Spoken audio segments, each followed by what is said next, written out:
guys, welcome to the first of this kind. You're here with the one and only AJ from Jibber and Jabber, which I'm going to share more information about. It's a new podcast. Actually, how long have you been around for? It's been about since the beginning of the quarantine. When everything stopped, I started. Okay, So okay. it was So a quarantine COVID-19 inspired podcast. It's some really, really cool stuff. exactly. I've done an interview on there. I'm going to put it below and I'm going to give all the links. But the reason that we're here today is AJ's got the courage to do something for the first time that nobody has done. And this is what we're going to call the 10-day growth hacking challenge. And the 10-day growth hacking challenge is based on this book here that I've recently wrote, which is Growth Thinking. It's a design methodology used for growth hackers, and it's been used by some of the world's top growth hackers. And I use this to train people who are new to growth hacking, don't know anything about it, or really want to get into it. So if you're an entrepreneur with a business that you really want to explode in the sense of growth, or you're having trouble growing an existing business, even if you're a one-man business, a 20-man business, a 300-person business, this still applies. I talk a lot more about growth hacking. I'll give more resources a bit later on, but we're going to dig into today's session and we're going to growth hack AJ's podcast. And the way this contest works, or this competition, the way it works is you get 10 days and you develop 3 growth hacks. Today, we're going to talk about how to get that started, to get focused on where we're going to go, discuss some of the ins and outs of how to go about it. And then AJ is going to take the growth hacking book, and then he's going to start designing his growth hacks using this system. He has 3 days per growth hack. So 3 days, 3 growth hacks. And then we're going to review each one of them after 3 days. And then at the end, we're going to take a look at all of them. And we're going to take a look at where AJ is going to go after that. So I run a program after that, which I call the All-Star Group. And the All-Star Group are those, there's 20 design, like there's basically 20 ways you can design a growth hack in here. And so we're only doing 3 in this challenge. And if you continue with the rest, it becomes part of the All-Star program. So I hope to see AJ as part of the All-Star program, right? So, oh yeah, for sure. All-Stars. I'm going to be there right at the end, mate. I'm going to be one of the one of the old guys telling everyone, yeah, I remember when we started this All-Star cast. Exactly. So you're the first guy. And I think where we're going to start is, I think the best thing is to tell us a little bit more about you, your podcast, and what are you thinking about growth hacking and why? And then let's fine tune where to start so we know what we're going to do in the next 10 days. Amazing. So basically the podcast that I do here, so I interview celebrities and we highlight the interesting people, the people of note who are in Dubai. So it goes from anybody who's a movie star down to somebody that people might not know, but is super interesting. Because as you know, when it comes to the social media world, there's people who are really out there and there's people who are not, but they're doing 20 times more than the people who have 1 million followers. Do you know what I mean? Yeah. So the idea is to just really highlight, the idea is to really highlight the people that are really interesting and that have that people can learn from the episode, and they'll watch that and they'll be like, oh wow. For example, your episode, the amount of people that were just like, dude, that guy's a beast. Like they were just messaging me after and just saying that was the most informative hour that I've spent in the last year since lockdown. Okay. And that's what we're going for. We're trying to make people think, we're trying to make people, enjoy the time that they waste, because, you only have a certain amount of time, waste it well. So at least if they're going to spend time watching something, they're going to be gaining something from it at the same time. So it's not just like you're watching some empty footage and it's just like you've learned nothing, you've gained nothing, and you've just wasted a whole hour of your life. So that's the idea of where I'm going with this. And it's just amazing to do. The community that has been built already and the community that's building around it of people and new friends that have developed friendships from it. It's just amazing, and something that I just want to keep doing. Yeah, no, I'm sure like this is going to really escalate. Like, I think one of the things that you've done recently, and by the way, congratulations for the coverage you've just received, which is a growth hack in itself. So AJ, after my interview, AJ had a really cool concept where he goes 50 meters, right? It's the highest podcast in the world. 50 meters on a giant dinner table, suspended off a crane. And he gets a Guinness World Record. You get it, or are you going to get it? How does that work? Well, we applied for it, and then now they just have to confirm it, and then we'll get it after that. Okay. If they gave me the rules before, it has to pass 4 things, and then we did everything right. So hopefully we will get it. Awesome. So what AJ has done here, this is where like he's identified a gap and he's just nailing it where there's no other guy or anybody in the podcasting space is going. And so part of growth hacking, we look at like 4 areas. We look at limitations, gaps, holes, and combinations. And so this is like a matrix that we use for looking where to actually growth hack and generate and discover what kind of growth hacks to do. And so what I like about this is that you're doing something that nobody else is doing, right? So this is like a completely, you can call it like a blue ocean or a white space. There's so many names for this, but you're taking that risk and going into an area where others are not going and getting the recognition. And then you got that excellent coverage. And when you told me about it, if you notice, the first thing I said is like, how do we get you more of it? And how do we scale it? And then how do we monetize it? Because, you know, having so these one-offs are what I call spikes, and spikes are like the most dangerous thing in growth, but they're so exciting. So I'll say like a spike is like doing cocaine, right? You get the first, get like the first experience, and then you start chasing, that experience for the rest of your life, which doesn't work out. And that's the problem with like a sudden spike. So what we're always looking for is like a rising horizon where we build momentum over time, and that perpetual growth in that momentum actually develops on its own, and you find yourself chasing your own growth, which is also a nice feeling rather than you chasing that consistent spike. So I think this is like a really good place to start. Have you given any thoughts? I mean, what you want to growth hack? I know you've been experimenting and discussing several different things. Where do you see this going? Well, this is the interesting thing with this one as well, is because initially it was, let's do a world record and let's do a podcast that's a bit different. But then what I've started to do is, after I've spoken to a few friends who, you know, work in the tourism industry out here and that kind of stuff, people have started to say, well, okay, well, let's start getting you the last podcast of every month in a different big location in Dubai that's well known or whatever. So let's do one on a yacht. Let's try and get one on the top of Burj Al Arab. Let's try and get one, you know, on a helipad somewhere. So where every episode, so I'll have the guest on there, but it will be something that is, you know, that at the end of the month, something different is going to come. So that also adds another kind of a bit of excitement to it, a bit of intrigue to, okay, what's this guy going to do next? Yeah, exactly. So excellent guests, exciting locations, really cool narrative, right? If we were to break it into those kind of 3 elements. And so, okay, so how do you see that? How do you see growth hacking? So let's say there's like, Dubai, you're lucky because it has like a ton of really cool places to go to. It's like almost endless, but there is a limitation to it. It's like maybe it could be 25 or 50. I don't know what that number is. And I think that can build out like either a whole annual calendar for you, right? So you've got one per month, and you've got 12, you've got like 1 year worth of really cool content. And I think what's interesting is like, how do you make that more exciting for those 12 slots? But how do you make what's in between, which is like kind of I don't want to call it the filler content, because I think you'd be doing really good tier 1 content in between as well. But how do you continuously leverage that so that whenever you're doing that one off every month, that's like really top notch, and you got 12 of them in a year, what are you doing in between to continuously perpetuate your growth? I think that the important thing is, like you said, to not class them as filler podcasts, because they are the main ones. If anything, it's in reverse. The main ones would be the ones during the week, and this is a gift, if you would say. Bonus, I got it. An exciting bonus, like to get, so like a magnet. Exactly. It's like a magnet to get people to become aware of the podcast, basically. Exactly. So it's a point of interest. It's a piece of content that is a bit different, that can drag the eye across, you know, to the videos, and you know, maybe, for example, I mean, the podcast world is very weird. So you'll get people who they would watch it, even if, for example, this one would get more views than the one if I use the same guest in the studio, but the conversation pretty much would be exactly the same. So it's about how to convert that into making it that people want to watch every episode as opposed to just those ones. Yeah, I completely agree with you. And so what are your thoughts around that to keep it keep that kind of consistency of what you're trying to do? So keeping people consistently excited, even though you've got like the big bonus or the big magnet that you put into the month for a year. What will you do in between to keep it just really, really jumping up and down? Not up and down, but keep it going like this. Excitement. I think it's got to be. I think it's mainly going to be the quality of the guests.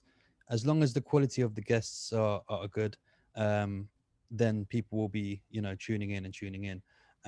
Also, what I was thinking of doing is doing a weekly podcast by myself as well, which would be, for example, the weekly jab. So it'd be me going over everything that's happening in the week that's just passed, and it's a more personal view of myself, because even though I am myself on the podcast and we are having a laugh and everything, I can't really express myself as much as I would like to, because it's not about me. It's mostly about the guest. So I wouldn't want to get a guest on there who's got so much information to do, but then I keep interrupting and keep talking just so I can get my kind of, my thoughts out, because Yep. that kind of defeats the purpose of an interview or of telling people who this person is. So I think a weekly one, not only would it be keeping people kind of coming because there'll be more content coming out, it'll be more regular. Um, it will also give people another side of me that they don't already see or might not have seen as of yet. No, I So I think think that's that's an pretty important thing cool to do. because that's almost like thought leadership as well. Because in one, okay, so a podcaster's forgive the example, is almost kind of like a journalist. So if a journalist consistently covers the tech sector, for example, or a specific niche within tech, and eventually the journalist builds a perspective on that particular niche or that sector, and they have a very unique view that builds over time. And so I think like people become not also interested in the personalities, but the view of the journalist who builds a personality with time, because they become so interested. It's almost like what was that? There was that very famous guy. He was on CNN. Last name Bourdain, Anthony Bourdain, right? Anthony So, Bourdain, yeah, yeah. Anthony Bourdain is a perfect example of this, right? So here he is covering all this exotic eating experiences around the world, but he himself was a very interesting personality. And with time, it just started to come out because people became interested in him himself, Anthony Bourdain, rather than just the show itself. So, it's kind of, there's a parallel there. And I think you need to figure out how to do that balance where you've got that, so you've got now, end of the week, you've got your exciting bonus, you've got your commentary. What are you going to call it, by the way? The end of the one, or the one in the middle, the commentary. Yeah, the commentary. Do you have a name for it, or do Yeah, you have I think that's gonna be called the weekly jab, weekly jab? Okay, because and of that's just my name Jabber, yeah, I don't so know. it's like Yeah. yeah. It works well with the vaccine as well. Yeah, exactly. You Exactly. jab with jabber, Yeah, yeah. That's it. Okay. Maybe I Yeah, should open my own little vaccine center, and then I can they can pay a bit more and get a jab from me. exactly. Yeah, yeah. A different kind of jab. You should play on it, right? Yeah, It's so popular in the yeah. media right now. Yeah. So okay. So first growth hack is what you're doing with the tourism people. I think that's really cool. And there's somebody that I met recently that I actually want to introduce you to, who I think will have an excellent synergy with you. I'm just waiting for them to reach out. So I'm more than happy to do that. I think there's going to be a very good synergy there. The second part is like Perfect. the in between. So you've got the commentary, you've got the excellent guests. And then I think it's like building the audience, right? I mean, I know that that's a challenge in any kind of content related business. You need to be discovered somehow, right? So you can create the best content in the world, but if people don't know about it, then where does it go, right? And this happens to some really, really powerful influencers, by the way. So there's some influencers that I've been following for many years, and their content is like tier one, top notch, but their audience is really small, but very potent. And so with time, it's like the again, the rising horizon, not the sudden spike. So it's not like Tony Robbins with like 1 million followers overnight, just hypothetically, of course. But this is like guys that have built like tier one content and a very potent audience slowly over time. And some of these guys, they seem really weird in the beginning. And I've referred them to some people and say, hey, this guy's content is really good. And this guy's going places. And I'd always get the comments like, oh, but he doesn't have many followers. People are not really engaging with his content because they're just looking at raw numbers. They're looking at quantity, not quality. And then with time, as they build up, there's another guy who started out just like this. He's the impact theory guy, Tom. I can't remember I don't even know how to pronounce his last name very well. But you know the impact theory guy, right? The guy that does. No, I don't know him. Okay, I'll send it to you. So he started out a lot like that, right? Just producing super good quality content. He invested heavily in making it work, and then he just kind of took off slowly. And then now he's just in a completely different world. So I see the same kind of thing happening with you, where it's like you're building this super potent audience that is always waiting and wanting to engage and support. And they don't have to be the biggest audience; they grow with time. So we've had instances with some other growth hacks that we've done. And there's a big problem in the influencer world where everybody thinks the bigger the audience, the better the results, which is not true. The real power is in the micro influencers, people with smaller audiences, but very potent capability to reach that audience. So whatever it is that they may recommend or talk about has a lot more impact than somebody that may have millions. And it's a bit hard to believe when you first hear about it, but we kept seeing these numbers repeat over and over and over again. And so with time, we became so much more focused on micro influencers rather than mega influencers. Plus, mega influencers are really difficult to deal with. Yeah, Yeah, they I can be totally very, understand. I mean, yeah, that makes all the sense in the world. Like for a brand that deals with you know, kids products and nappies and that, they're much rather going to want a mother who all of her audience is other mothers and other people exactly. dealing with the same stuff to promote through them. They're not going to promote nappies of someone who has 1 million followers and sells watches. Yeah, So yeah, it's very specific, their audience, and they know that they can trust the audience and the audience trusts them. I think trust is really important 100%. in what you're doing.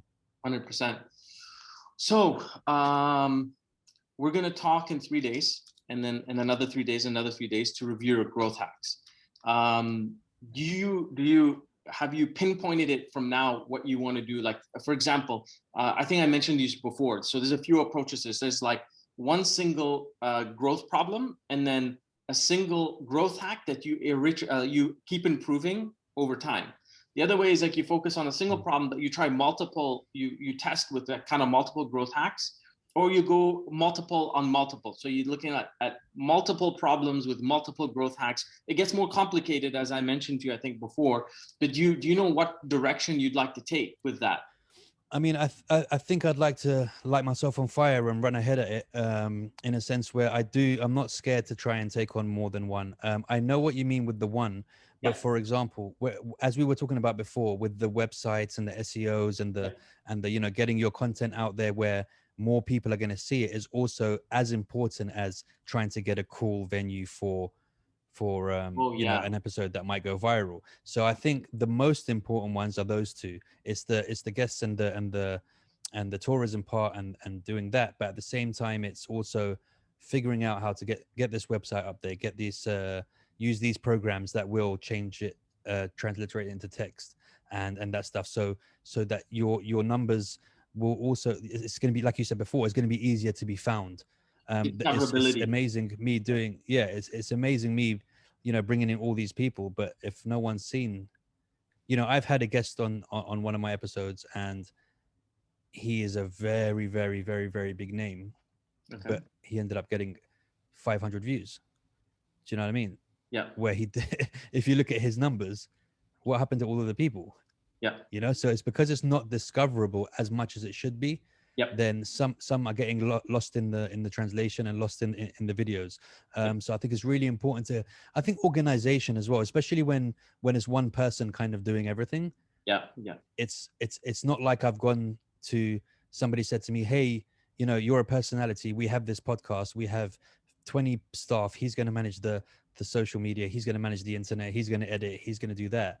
Yeah. That where it's just me, a cameraman and an editor, it's Yeah. kind of like you have to kind of be more on the point in the beginning to get everything going. But at the same time, the opportunities are coming and people are coming and people want to get involved, and which is good. So I'm doing something right in that regard. So Yep. Yep. it's Agreed. fun more than anything. It's fun. So that's what's going to keep me doing it longer and putting more time and more passion into it, because I really enjoy doing it and I really enjoy doing it for other people. You know, Yeah. I almost enjoy, as much as I enjoy doing the interviews, I almost enjoy other people's reactions to watching them than me doing them myself. Yeah. No, I mean, that's really important, that you're extremely passionate about what you're doing. And you pointed out something, I mean, really important, where when you scale, you'll have these kinds of resources. So the growth hack that we're trying to put in place is, how do we get you to scale to get to that point where you've got a 20-man team that is able to undertake each one of these tasks that you need to do. And so I think the discoverability part is probably one of the biggest things you need to tackle, because you got three things that you're gonna achieve with discoverability. You're gonna get media, right? Media coverage, like the one that you just got today. Yeah. Discoverability will help with that. Mm-hmm. Then there's the audience who's going to actually watch and build up your podcast. And then there's the people that you want to interview. And so you want to be in a position where you can attract very good quality people, but you'd also like very good quality people reaching out to you saying, hey, that's a podcast that I would like to be on. Let me reach out. And I think there's a few different growth hacks that can be very powerful in that space, but I think we need to get the basics in place. And I think I guess we can agree that the very first growth hack is probably getting your content machine in place, which is essentially getting your website, streamlining the transcription of the existing content, getting them SEO optimized so that you're at least discoverable by search engines. You're already on YouTube, so there's some YouTube tricks and tactics that can be used. I think I shared one with you, right? Yes, with the in the description boxes. Yeah, the description. So this one Yes. got featured in a best-selling book, by the way. So there's 100 is part of the 100 top growth hacks, and they featured my growth hack as one of the top ones for YouTube. So we know what we'll do with you on that one. so Nice, exactly. yeah, we need that because YouTube is the second largest search engine in the world, right? So it's like, you know, it's not rocket science. And then you need to hit up Google. So you hit those two. It doesn't mean you ignore anything else. There's ways of getting in all those places at once in easy ways. The good news is that there's a lot of tech that's and tools that can help automate that are very cost effective. In some cases, some of them are free or very, very low cost, and you don't need much skill to use either, which is brilliant. We live in an amazing world. You just need to know where to go and how to get it done. Yeah. You need to know an Adar Sabri. That's what you need. Yeah. Okay, man. Yeah, no, I'm really, really looking forward to that. Awesome. So we'll see you in 3 days. We'll get cracking. 3 days, I'm in. And we go from there. Let's do it. I'm looking forward to it, man. Appreciate you thinking of me to get me in there. And then we're going to have to get someone else involved straight after me. Think about the next contender. Awesome. That's it. Awesome. We'll do it. Thanks a lot, bro. Thank you. See you in 3 days.